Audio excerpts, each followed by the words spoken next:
The Khmer Rouge take over Cambodia on April 17, 1975, and that's when they started to begin this killing field. We call it a re-education camp, and where everybody has to go to the rural area and work very, very hard, and that's when they start to eliminate the rich people, the educated people, and the high-ranking people.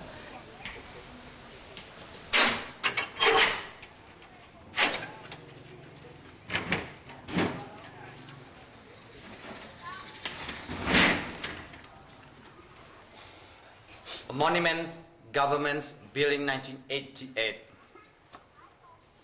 The 17-story, 8,985 victim skull, but 86 of mass grave open.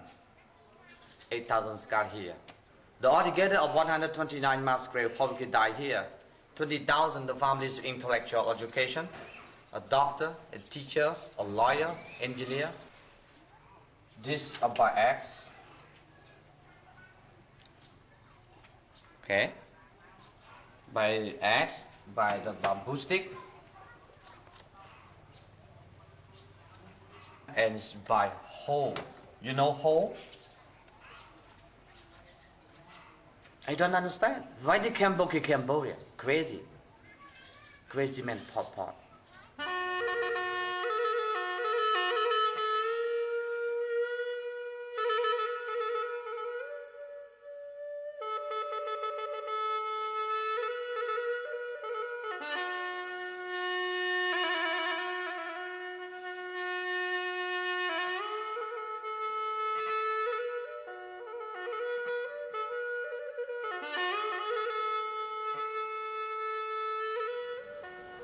At 9 years old, I was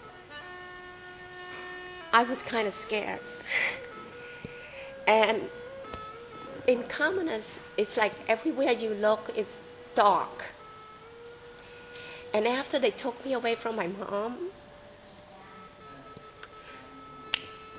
the only thing that was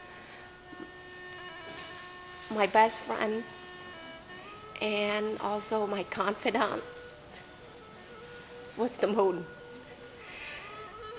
Every time when I see the full moon, I always thinking about the poor people in Cambodia that got left behind.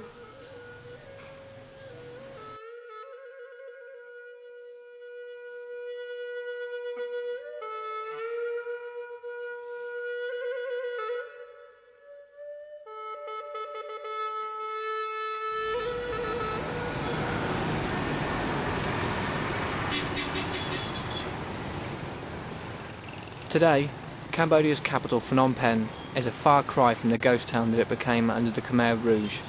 Amongst its dusty streets, thousands of residents rely on small, roadside businesses to provide their families with the necessities to survive. It's a vibrant city, despite the majority of its population living in poverty and inadequate housing. You don't have to look far to come across evidence of Cambodia's tragic, war-torn past. It seems that everybody has been affected in some way and has a story to tell, whether or not they were alive to witness the horrors committed under the brutal reign of the Khmer Rouge. The hopes and the futures of children in Cambodia today are gravely affected by the legacy of disaster that the regime has left behind. Everywhere I look, I will see the effect and the disaster that the Khmer Rouge have left behind.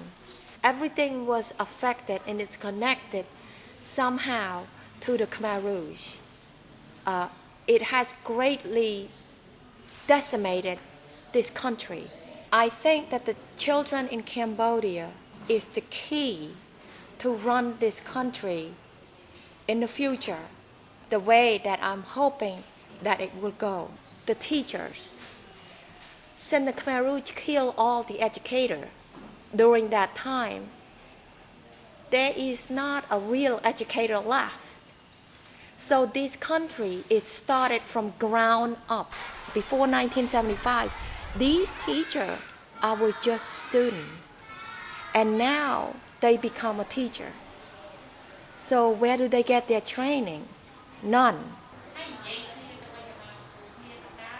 The Southeast Asia Children's Mercy Fund addressed the problem of undereducated and underqualified teachers by running an in-house training program with the help of American college professors in some of Phnom Penh's most underprivileged schools.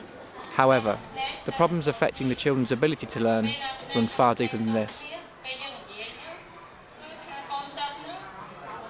The biggest problem that Cambodia have today is the children are not be able to go to school all day long because of poverty.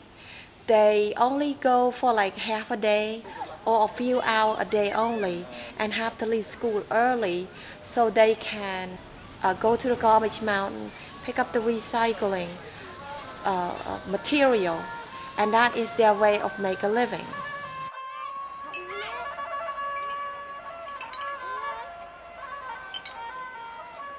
Phnom Penh's main waste dump has become home to around 2,000 people, of which approximately 600 are children. Its residents live amongst the rubbish in makeshift huts with virtually no sanitation. Families move to the dump from areas in and outside the city, desperately hoping to make a living by sifting through the rubbish to find materials for recycling. Adults earn on average $1.25 a day, and children around half this amount. The children here eat, sleep, work and play amongst the mass of smouldering and decaying rubbish. It's safe to say that virtually none of their families can afford to give them an education, leaving them with little opportunity for a healthier future away from poverty. In response to this, the Vulnerable Children's Assistance Organisation has set up a school on the edge of the site that children can attend for free.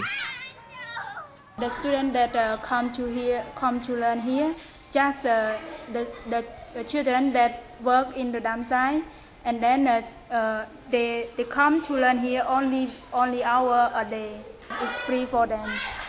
Almost the children that work in the dump site is very good at, but they good at if they come to learn regularly for every day. They want to learn, but the situation of their family cannot let them to learn. They spend all the time to do the dump site to earn the money to support their family. The dump site is very dangerous. Some have blood by the glass, and some we get burn themselves after they find the metal from near the fire. We never see the officer of government to go there to have something. Never.